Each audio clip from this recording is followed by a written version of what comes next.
Yeah, so this microphone's making me sound fat. That's basically the conclusion I've come to is I sound like I'm chewing even when I'm not, but at least it's being professional. So yeah, dude. So thanks for coming on the podcast, man. We met some time back. I'm super excited to have you on. I know you have a lot of things coming up, but before we get to you, let me thank you guys out there for joining us for another episode of No Politics, No Religion podcast. Tell us your story. This show basically is dedicated to doing whatever I want, whenever I want to do it, with whoever I want to do it with. If I find you interesting and you're nice enough and gracious enough to come on the show, let's make some memories. Let's make some history. Today, I'm here with Dr. J. Dr. J, you hear that? It's a slam dunk every time I bring him on. I love it. Thank you. Thanks for having me. So, Dr. J, it's been a while. We see each other on social media, and I see that you're active on mine. I'm active on yours, and we met. We met at an see that was that right there. The microphone's gonna pick that up. The microphone's gonna pick that up, and everyone's gonna be like, "Dude, this guy needs to wake up." I've been awake. I've been awake. But we met at an educational conference, and we were there being what they call vendors at a location to let people know what it is that we do. I was Mhm. there as a speaker, and you were there representing what? Ah, so I'm an educational consultant, and I'm the owner of Creo Consulting. Creo, which stands for College Readiness and Educational Opportunity Consultants, and so we do everything from test prep, college admissions coaching, boot camps, student development workshops, you name it, we provide it. That's awesome. What got you into this line of work? Um, I spent 20 years working at UTPA, UTRGV, working with first year students. My last 4 years as a full time employee, I oversaw what's called our first year experience program or course. And so I, firsthand experience of what students were experiencing when they got to college. And, the state likes to put a big stamp on students, right? College ready. But what we were seeing was students were still struggling to navigate and to get through the first year. The statistics show that if you get through the first year, you're more likely to stay and graduate. We were fortunate in that, UTRGV, I think, their first year retention rate, close to 80%. And so we felt like we had a really big part of that. But even then, right, 20% of the students, 25% of students weren't sticking around. And so we thought, me and some of my colleagues had conversations about, how can we help students as they transition before they get to the university? So while they're still in high school. Okay, okay. One of the things that I was interested in because I go around speaking at schools and campuses anywhere from kindergarten to well, anybody who's in education. I'm curious, do you have, because when I first met you, you were very good at communicating what it is that you did. And that's why I asked you the question rather than telling the people. I was like, I'm not going to tell him. He can tell him. Do you have some, in education, did you have some sort of background in public speaking or just as an educator speaking to people all the time? Is that what got you ready to communicate? Because that's very important. You can have a mission, you can give someone a lesson plan, but if you're not able to communicate it, which you can, I'm just curious, is that something that is natural or is that something that you learned over time? One, that's a great question. Thanks for asking. It is something that I've learned over time. And I will be completely honest. The first course I ever taught, I was grateful that I got to co-teach it with somebody because they were much more dynamic. They were kind of the spokesperson. And I was the guy that was meeting with students one-on-one, giving advice, giving feedback because I was deathly afraid to speak in front of the class. Later, I think I developed it as a faculty member, just got more comfortable. And that is something that I've committed to improving and growing into with my craft. Now, when you're talking about getting people ready for college, so I have a little bit of experience with that through my public speaking. Sometimes it's kind of a one-stop shop for me. What is it that you need? I have my specific offers. I'm like, look, this is what I cater to, but I am able to tailor an event for the educational needs. So when you are able to go and do that, are you talking K through 12 when you're getting them ready for college? Are you even talking about freshmen, their freshman year and meeting up with them. Where do you start? Where does your business start to make offers to where you have the most impact? Well, that's another great question. Thanks. Um, I think, I think logically, most folks see us and immediately sort of want to pigeonhole us in high school. But I think these conversations can start earlier.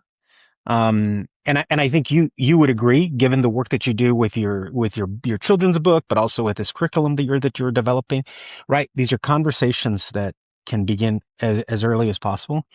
Um, so, I've done career fairs for elementary schools, middle schools. This Friday, actually, I'll be doing a presentation for the Texas Leadership Summit in Austin.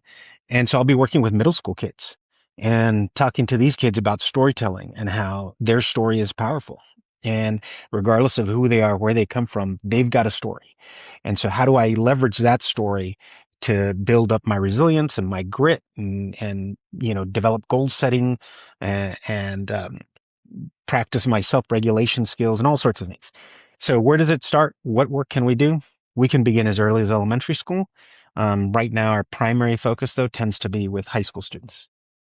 Okay. Yeah, that's fascinating. I was fortunate enough to go to San Antonio recently, and we were doing a 7-day leadership camp. And you play different games with the students to keep them engaged. You want to be able to do that. And it was funny because at one point I decided to ask the students, because they were already in high school, but they were freshmen through senior, and or about to be senior because it was a summertime camp. And I asked the students, listen, what do you want out of me? You've heard my speech, you've heard my spiel, you heard who I am, where I'm from, what I've done.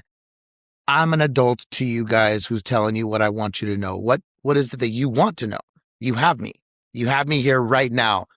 Ask me any question and I'll do the best I can to answer it. And if I can't answer it, my colleague over here will. And they had some questions, and it was really, really great to hear them accept the adult privilege of information. They were able to say, "Oh, he's a human. He's just a little bit older," you know? Yeah. And it was great to hear that, but I also asked for feedback. So at one point I said, I'm going to hand out some sheets of paper. Give me 3 things that you've enjoyed so far. And this is like day 5. Day 5, and it was 5 hours per day with the same students, which I think's a little bit too much, but Wow. that's what we were brought on for. And it was awesome and it was great, but I decided to put the ball in their hand and say, give us some feedback. And some of their feedback was really interesting. I saved some of the sheets of paper, and it was fascinating to hear them actually enjoy education. Like, that's what we wanted. They were like, we kind of want more of this. We Yeah. want we want more information on this. A lot of them said they enjoyed the financial part of our curriculum, Yeah. the financial readiness, and I thought that was fascinating. Oh, yeah. Yeah. So, what is it when you're getting them ready for college? Are you getting them ready to just? I understand what you do, but I am curious for the people out there, and even for me, the little things that you all do that not don't give me your secret sauce. You don't have to give it all away. I understand that maybe some competitors might be listening. I'm not trying to do that. But I'm saying you want to get them ready. Is it a mindset? Is it an understanding of what's to come? What is college readiness? Yeah. Okay. So college readiness is everything. It is from the mindset that they have when they walk in to their behaviors. I think students can immediately identify a goal, right? To graduate, students come in and they've got an idea of a job that they want, but have very little understanding of what does it take to get there? What are the things that I want to do, right? And so everything from breaking down their habits. What are the habits that they have? And are those habits consistent with the goals that they want to achieve, right? To managing their time. I think students come in and they think, I've got all of this free time and what do I do with it? And often that's overwhelming to most students. So everything in that wheelhouse, for our students that stay local, it's also about recognizing college life isn't just an add-on, right? Most of our students are commuters here locally. and they see college as just an add-on, something I'm going to do in addition to all of the other things that I've already doing in my life. And so I spend a lot of time helping students recognize, like, look, these are all of the roles that you have, and you're giving a certain amount of time to these things. Now we're throwing college in there. Well, what about this? You've got a limited amount of time. Well, how much time are you going to give there? Right. And then you've got this big goal, this really big goal that you want to do, and this place, students are talking about vision boards and the lives they want to create for themselves. But are you doing all of the things that you need to be doing in order to get there? So just bringing a dose of reality, I think, to a lot of the students. I think one of the benefits that I have, one of the gifts I would say, is that I've been doing this work. This is year 25 for me. And I've had thousands of conversations with students, because every student, if they're taking my class in a formal class setting, is required to meet with me. So I've met with thousands of students. So I've heard, what their struggles are, what they're worried about, what their fears are, what their day to day is. And, a lot of students think, well, I'm not smart enough for college, or I'm not smart enough to do this. Whether or not you're successful has nothing to do with how smart you are, right? But it's about whether you're managing your time, whether you're doing, right, all of the things that you need to be doing. And so, yeah, we have great conversations about it. So college readiness is life, is managing life.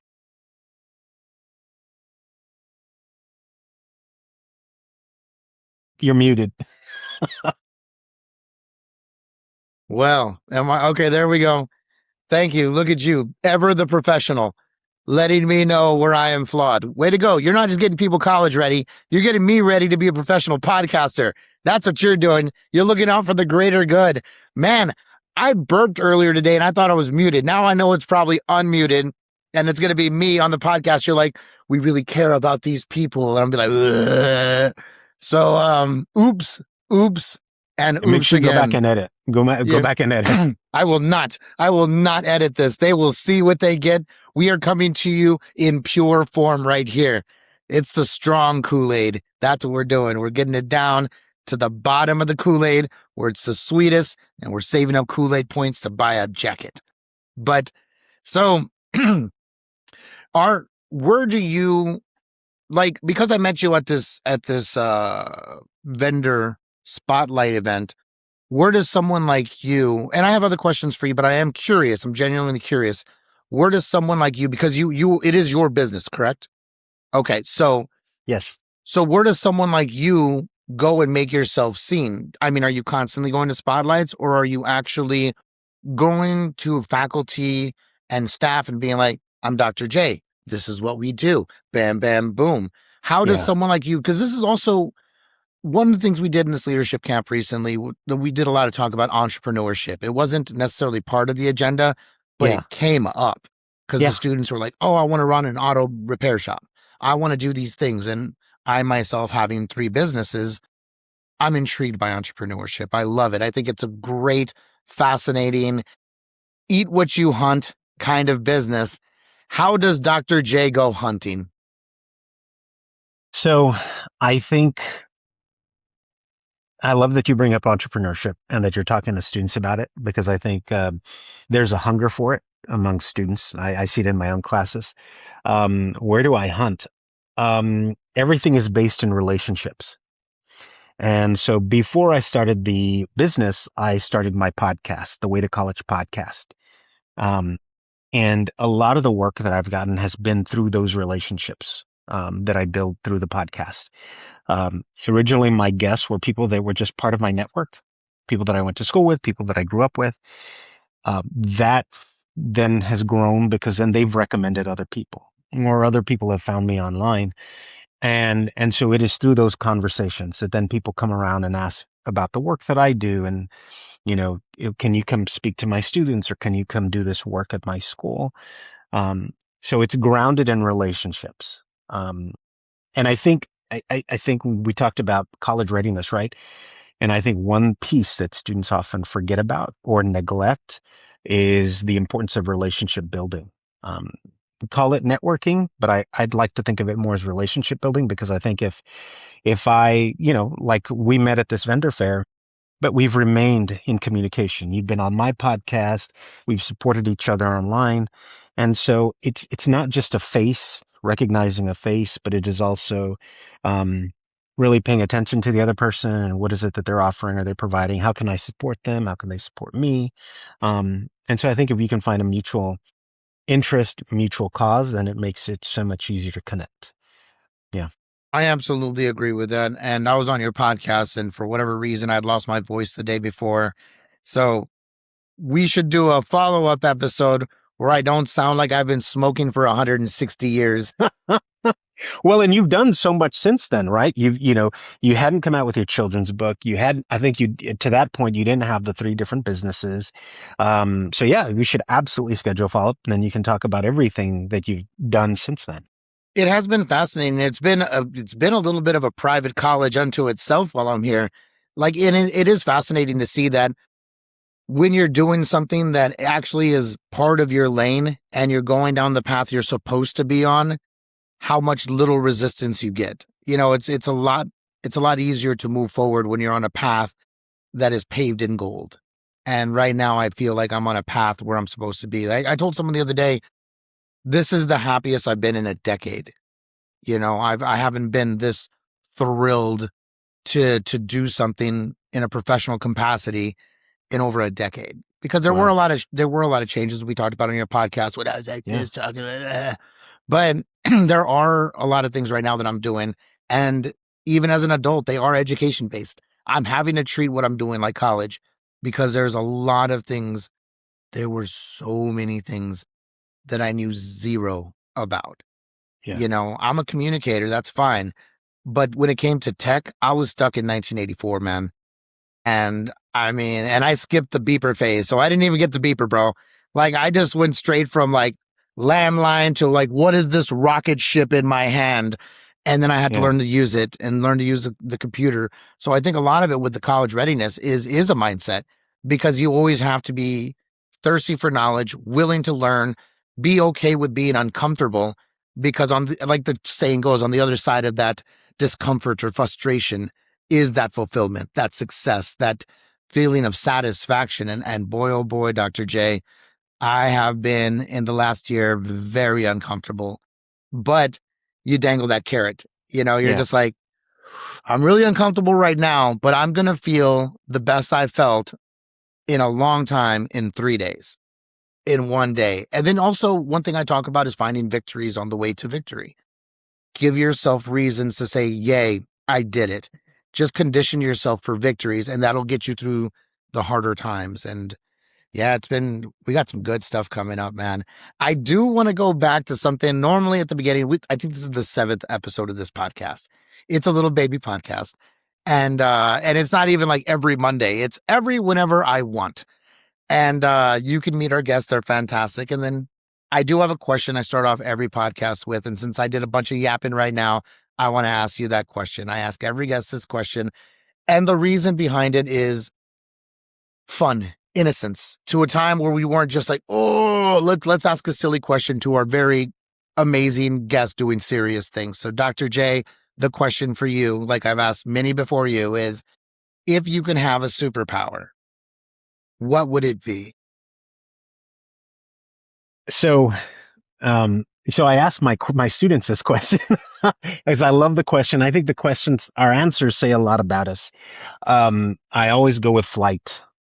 If I could have any superpower, it'd be to fly. Um, I'd get to places sooner, right? And my students always ask, but sir, why don't you just teleport? And for me, I love the journey. So I would love to just take in the environment, take in the sights, right? Check out the birds, check out what's going on below me. I just don't want to deal with traffic. So flight would help me with that. So I'd get to wherever it is that I needed to be quicker, probably less stressed out and less anxious, and just in much more pleasant mood. So flight, I'm going with flight. That's awesome for a couple of reasons. It makes sense. It makes sense. You would give you less stress. Everything that you just said, flight is awesome. And for me, I'm emotionally attached to your answer, because you'll never see me happier than you'll see me at an airport. you will see a very happy JJG at an airport. You see the world come in and out of a building. You see hugs, Yeah. you see embraces, you see, people interacting with people that they love, and you see them anticipating or relieved. It's like, Yeah. we're about to go somewhere. You see people percolating. Yeah. So I do love that. And another thing that I'm excited about is why your answer is similar to a few other people we've had on the podcast before: time management. Mm. You said you'd get there quicker. Yeah. Several of the people I've had on this podcast, of my previous 6 guests, are business owners, and they contribute a lot. One of them does a lot for her community. She owns a restaurant, and she would like to be able to provide more. In order to provide more for her community, she needs more time. Yeah. And so, yeah, I love that. That just goes to show that we're onto something with an entrepreneurial mindset, time related. Yeah. So, speaking Absolutely. of time, let's go back in time. Let's take it back. Okay. Where did it all begin for you? Where are you from? And let's talk about your journey. I don't know you like that, man. Yeah. Yeah. So I'm from Elsa.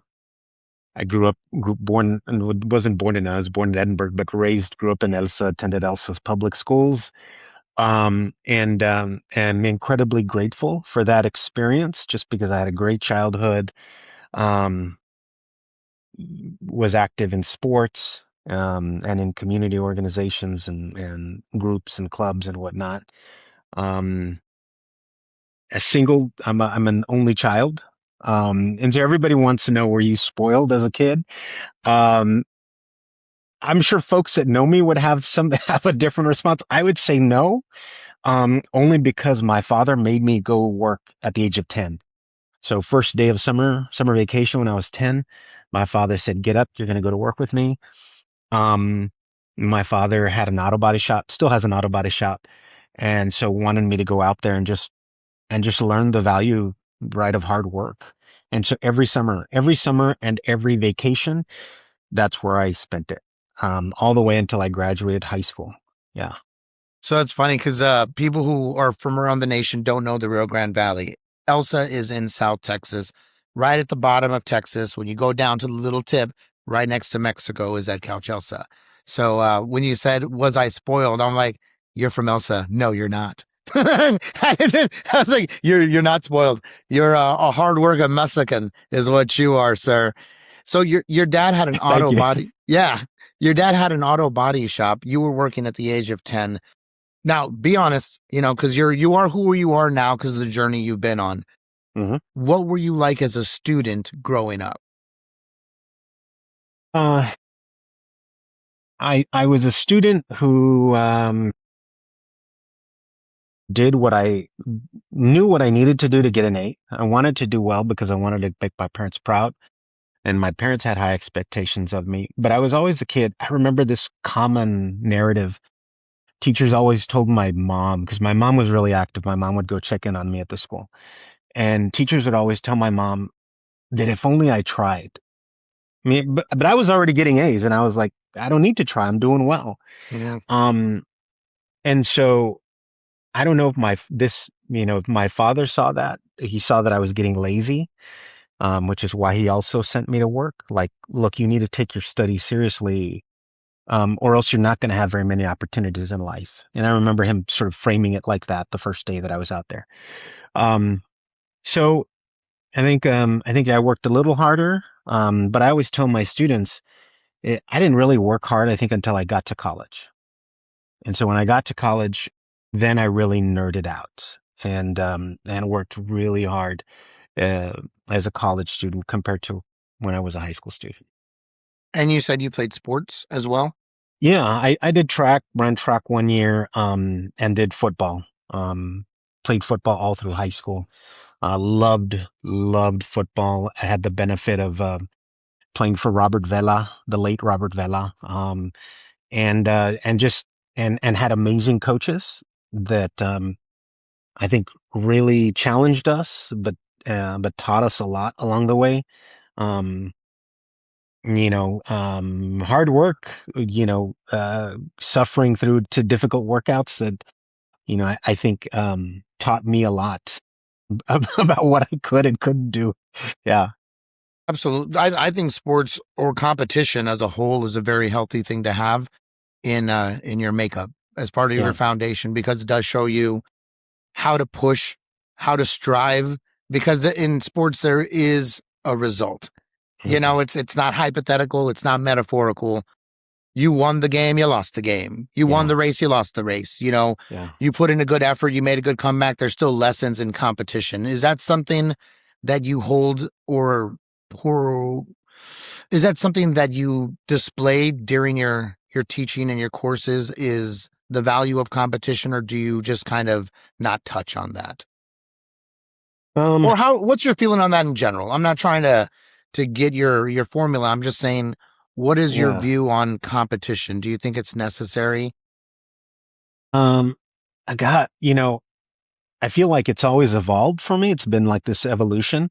Um, I was incredibly competitive, when it came to sports, not so much when it came to academics. But when it came to sports, I was very competitive. Um, and I think how that has informed my work is not necessarily the competitive aspect, but the hard work aspect, right? Recognizing, especially young people, reminding young people that whatever they're going through, whatever challenges or obstacles, probably aren't as difficult as they think they are. Perspective is incredible. Perspective is powerful. Um, and I know whenever I'm going through something difficult or I'm trying to learn something new, you've probably experienced this as you with through your own journey right now. Um, is you can probably identify a moment or a time where you went through something probably more difficult, probably more challenging, and you will probably go through something more difficult or more challenging. And so I try to really emphasize that with my students, like just perspective. Look, this science class, your anatomy and physiology class, look, it's not as difficult as you're making it out to be, especially when you're not studying, especially when you're not giving it the time that that Mhm. it deserves. Right? Imagine if you gave it the time that it deserves, it probably wouldn't be as difficult. You probably wouldn't feel the way you do. So let's put that into perspective. And so I think a lot of that came from sports. I think perspective is one of my I don't want to say selling points, Hmm. but it is something that anytime I'm talking to adults, one of the things I let the person in charge, the decision maker know is I'll tailor whatever it is you want, but I'm going to focus on using perspective as a tool. You know, perspective is a powerful tool that you're able to use Yeah, in all things moving forward. And it's not as extreme because I realize a lot of times people used to say growing up, like, eat your food, there's children starving in Africa. We don't got to get that extreme. Like, we don't have to get that crazy. Be like, if I don't eat, I'm murdering a small child. yeah, That's not exactly where you're going, but it is finding the perspective, the celebration, the reason, the gift. You don't have to say like, oh, if I'm not hanging out with so and so, it's doom and gloom. yeah, But finding reasons to celebrate your efforts is pretty great because just the fact that you're even putting an honest effort is worth celebrating. It's like, oh, look at you go. Look hmm, at you working hard to do that thing. I respect it when people do that, but you're right. Perspective is a big, big tool. When you pursued and transferred from sports and you went to college and that's when you nerded out. yeah. What was your college experience like? Since we are talking about college readiness, what was Dr. J's freshman year walking onto campus? What did that feel like? Like, I mean, what were your feelings, man? So it was a combination of extreme fear and extreme excitement. I was excited to be in college, because I went away to school. It was a couple thousand miles away. Where'd you go? So I went to Stanford. The guy that didn't try hard in high school, I still managed to get into Stanford, right? Look at you, Ed Um, Couch. Look at you, yeah. Elsa. Look at you, Elsa, going to Stanford. So, it was exciting because it was just a new place and it was beautiful and everybody was excited. But then there was this extreme fear because, it's Stanford and because, the folks in my class, right? When I went to Stanford, President Clinton's daughter was in my class. There were Olympians that I had in class, and it was just like, holy crap, right? Yeah. man, I got to up my game. I've really got to work hard if I want to compete with these people. Um, and so, yeah, so there was this extreme fear. I was afraid of failing. I was afraid of coming home. And I said, I'm going to do everything in my power not to come home, not to fail. So for me, it meant coming out of my comfort zone. It meant going to office hours. It meant getting myself on a schedule and studying regularly, which is something I never did in high school. So all of a sudden it was like a 180 for me. I got to college. I'd get up early. I'd, study, go to breakfast, go to class, study, go work out. And I just put myself on a schedule and stuck to that. And so I had a really good first year. Um, but it was largely out of necessity and out of fear because I was like, I'm not coming home. I don't want to fail. Did I fail a class? I failed a class my second year. For a number of other reasons, but I think that first year I was like, no, I can't come home. Um, and so I did everything I could. I was like, no, I'm going to be the student that I was not in high school. Um, and even exceed my own expectations. How did excuse me. How did you feel, or what was your response to failing? Regardless of the reason, and if you want to go into the reason, feel free. But how did you respond to that? Because that must have been pretty devastating, especially you coming from somewhat of a competitive background, putting an Yeah. effort for the first time, Yeah. putting a genuine effort. What did that feel like to fail a class, and how did you recover? So I failed a class that I give this talk often. In fact, I'll be giving this talk to PA students in a couple of weeks when we talk about studying. And I think there is this, we all have an idea of like the ideal student does this, this, and this. And so I went to class every day. Every time class met, I sat in the front. I took notes. I'd read, and I failed that class. I had friends that went to the same class, used my notes, didn't go to class all the time, and they passed. And so it was a lesson in what am I doing wrong? And whatever I'm doing, the study techniques, the study methods that I was using weren't working. I needed to adjust. And so it was a great lesson that I learned. So I retook the class the next year. I passed.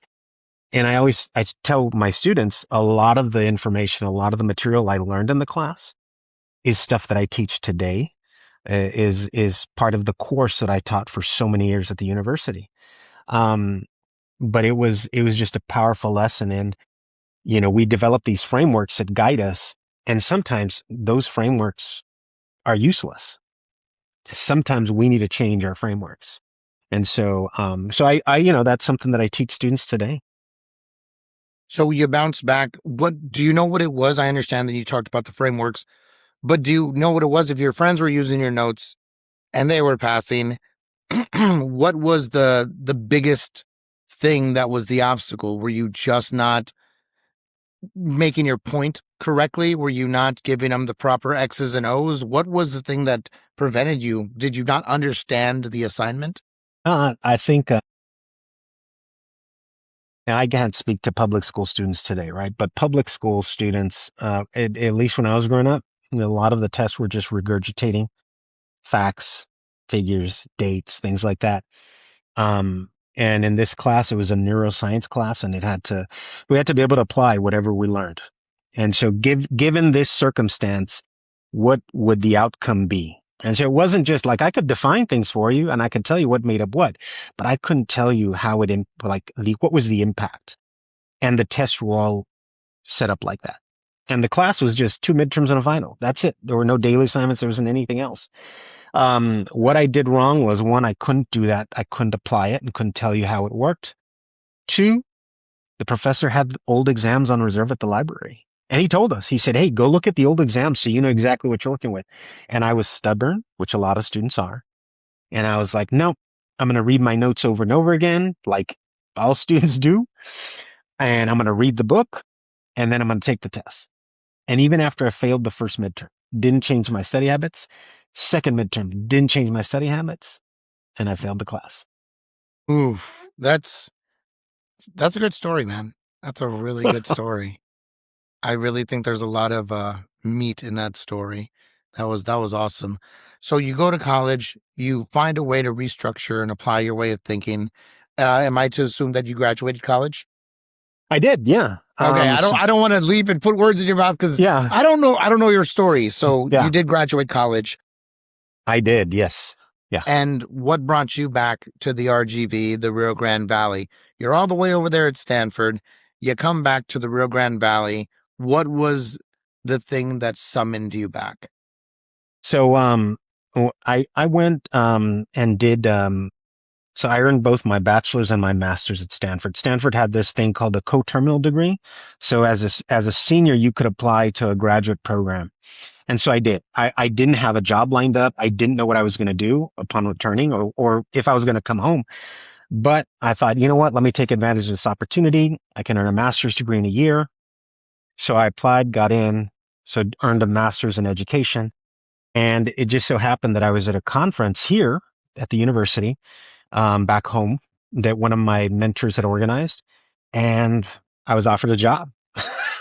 I was on a panel with one of the deans, and she said, "Jose, I love your story. I love what you bring to the table. Would you be interested in teaching?" And at that point, I was halfway through the master's, didn't have anything lined up.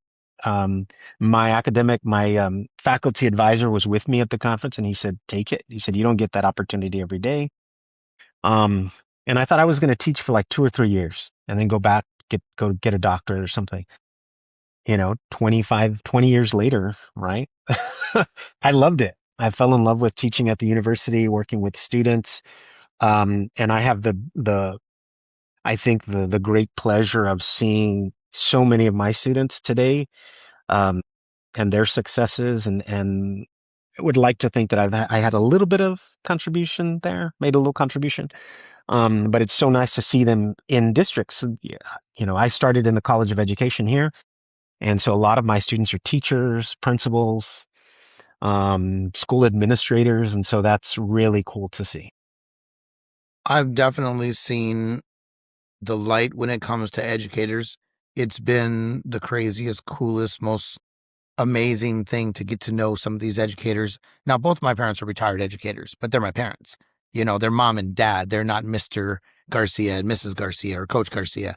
So it's a little bit different, but getting to work with these educators firsthand, and I will say this, and it's a blanketed statement.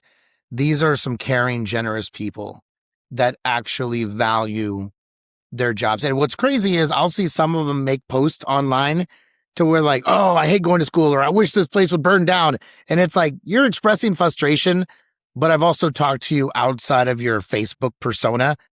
You're a great person.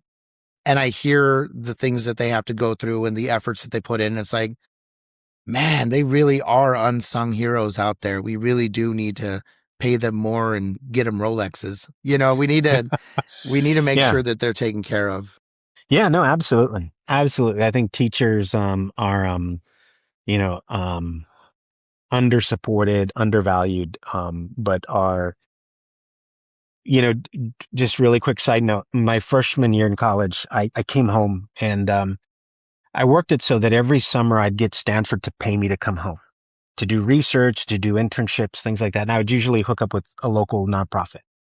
I was collecting oral histories my freshman year, and I interviewed. I think he's since retired, Mr. Juan Guajardo, and I asked him. I said, "Why do you teach?" And he got really serious, got really deep, really quick, and he said, "Teaching is the most powerful job in the world." And I laughed. I laughed, and I said, "What do you mean?" And he said, "I have the ability to crush someone's dream. Just give them no hope." He said, "Or I can uplift and give them the world and give them anything." And I thought, wow. Like I wasn't expecting that. Um, but now being in this position, he's absolutely right. And so, what a privilege, what a power, what a gift. And so, I just wish we recognized and gave teachers the respect that they deserve. I think the thing about the position that you and I are in is we get to do that. We get to, you know, tell someone face to face, like, you're amazing. like keep up the good work. And sometimes that's enough, someone just to be acknowledged or seen. You can tell somebody like, hey, I'm really proud of you. I know I don't know you, but I know of your work and you're doing some amazing stuff. I tell friends of mine that often. And I think even if you're not in education, you can lead by example and teach people by doing good things. I think you can be the guy who makes compliments every day. Find someone. I think Tony Robbins was even saying that I could be wrong on the exact delivery method, but if I'm not mistaken, he calls like one person, 1 to 3 people every morning to tell them how great they are. And I think that's a good way. It's a good way to practice something, whether they're in education or not. You start doing that, you are teaching other people to be nicer, to be kind, and to be supportive. And I think that's an amazing thing. I'm telling you, some of these teachers, they're doing the Lord's work. They're doing the Lord's Absolutely. work. So Absolutely. where do people track you down? Like I would imagine schools are your main demographic. Where do these schools find you? How do they get to you and say, you know what, Dr. J, we'd love to have a talk and a meeting with you, and maybe we can do something and work together? How do they find you? So they can find me online. My company's website is thewaytocollege.com or lifeandcareerprep.com. And my podcast, The Way to College podcast, or any of my social handles. Um, and for the most part, I think a lot of the work, like I said, has been through relationships and then through referrals. Folks that said, "Oh, you needed test prep work or you needed this kind of work. You should contact Dr. J and his team, and I think they can help you out." That's fascinating. I'm in your cheering section. I'm here for you if you need anything. And man, I really enjoyed hearing some of your stories. I enjoyed hearing some of your background. I love this. That's what the podcast is for. It's to Huh? shine a spotlight and give a hero's journey and let the people know that there's good people out there doing good things. And I think you're one of them. I think you're a great dude doing great things. And I think you're making an impact. And, you can make an impact in California and Connecticut and Mars if you want. It is kind of nice that you're making an impact here in the Rio Grande Valley. And again, if you go anywhere else, we're not going to begrudge you. You've already done your thing, you've served your time. But I'll start here. Thank you for all that you do, man. That's really, really cool. And I appreciate you supporting me online too. I see your little likes pop up, and I appreciate that, man. That does mean a lot. Forming relationships is important. And like you said, it's not networking.